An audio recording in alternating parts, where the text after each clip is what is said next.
بسم الله الرحمن الرحيم. النهاردة إن شاء الله هنعمل فايش الأفران آه، بطريقة سهلة جدا وبسيطة، وكمان المقادير بتاعتها موجودة عندنا في كل بيت. وهنشوف ازاي طريقة العجينة والتسوية وازاي يطلع مقرمش بالشكل ده. هنشوف كده الخطوات كلها مع بعض.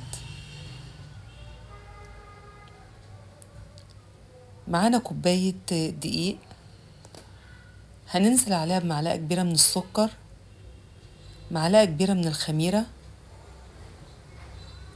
معلقة كبيرة من الكركم، ونختار نوع يكون كويس. ومعانا كوبايتين مية، هننزل كده بالتدريج.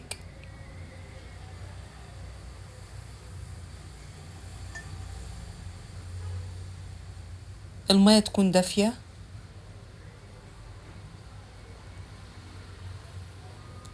كده ضفنا الكوبايتين المية كلهم، هنقلب كويس قوي.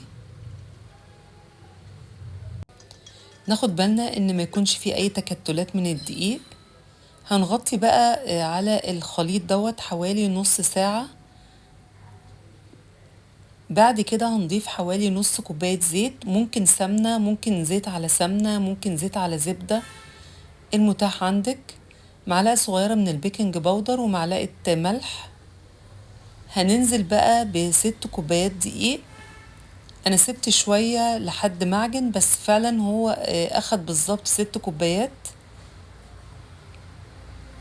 يبقى كده مقدار الدقيق 7 كوبايات. حطينا كوباية في الاول وبعد كده 6 كوبايات، والمية كوبايتين.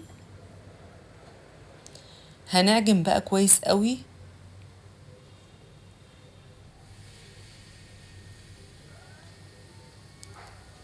هنكمل عجن كده على الرخامة عشان خاطر نقدر نتحكم في العجينة اكتر لحد ما تنعم معانا بالشكل ده. هنسيب بقى العجينة ترتاح حوالي نص ساعة.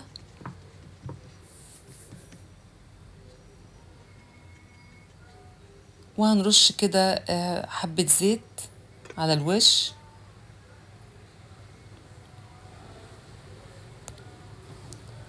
احنا مش هنسيبها تخمر، يعني مجرد ترتاح شوية. هنقسم بقى العجينة ديت على 4 قطع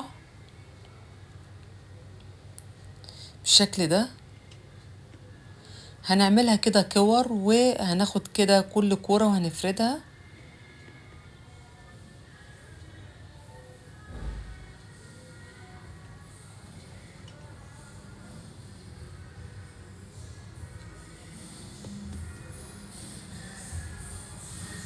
هنبدأ بقى بأول واحدة كده عملناها ونفردها. نحاول ان احنا نخلي الشكل يكون مستطيل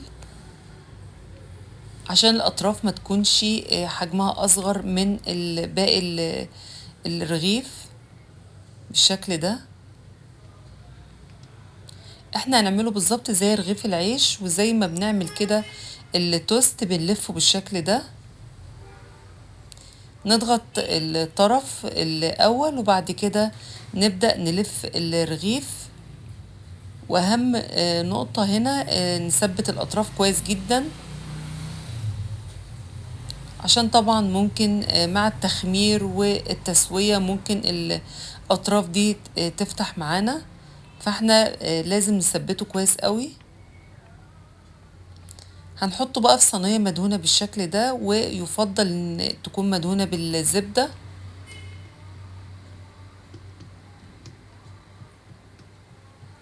هنفرد بقى الرغيف التاني بالشكل ده برضو على شكل مستطيل، ونلف ونضغط عشان ما يبقاش فيه اي فراغات، ونثبت الاطراف كويس قوي.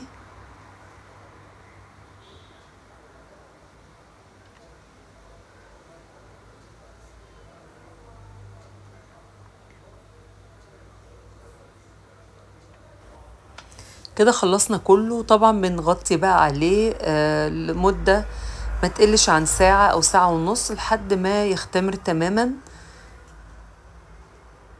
ويفضل في مكان دافي لحد ما يوصل للشكل ده. هندهن بقى الوش بالزيت او بزبدة الموجود عندك مفيش مشكلة. والخطوة دي مهمة جدا عشان وقت التسوية يكون اللون موحد.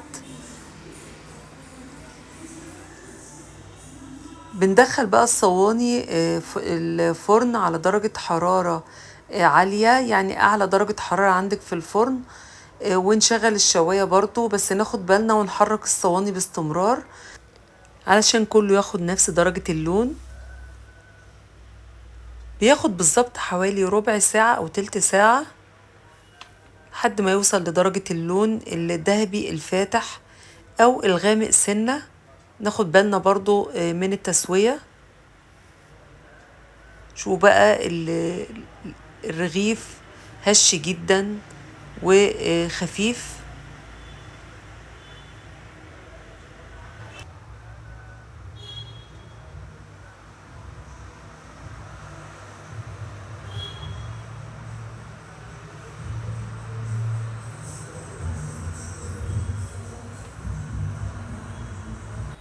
هنسيب بقى العيش لحد ما يبرد تماما او نحطه في الفريزر حوالي ساعة كده، وهنبدأ نقطعه شرايح بالشكل ده. طبعا السمك تقدري تتحكمي فيه او تبع رغبتك، لو عايزاه سميك شوية او رقيق.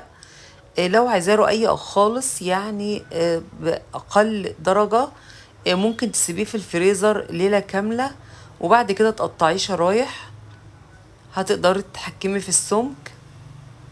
شوفوا عمل كمية كبيرة جدا، هش وخفيف وطري بصراحة، جميل جدا.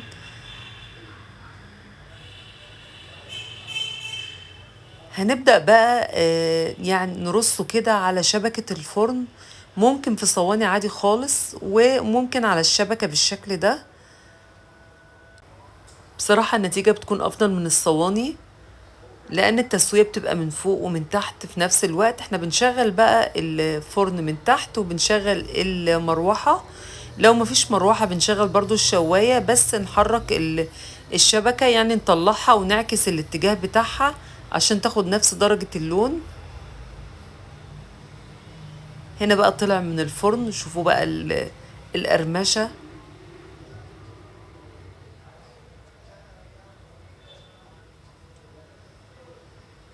مقرمش جدا وفي نعومية كده كمان.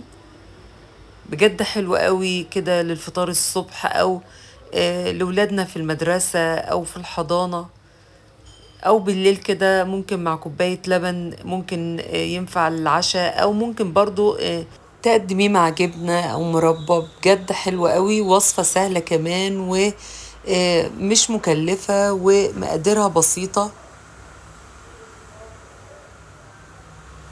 شوفوا عمل كمية بصراحة كبيرة جدا، يعني يعتبر 7 كوبايات دقيق، حوالي كيلو الا ربع بالظبط من الدقيق.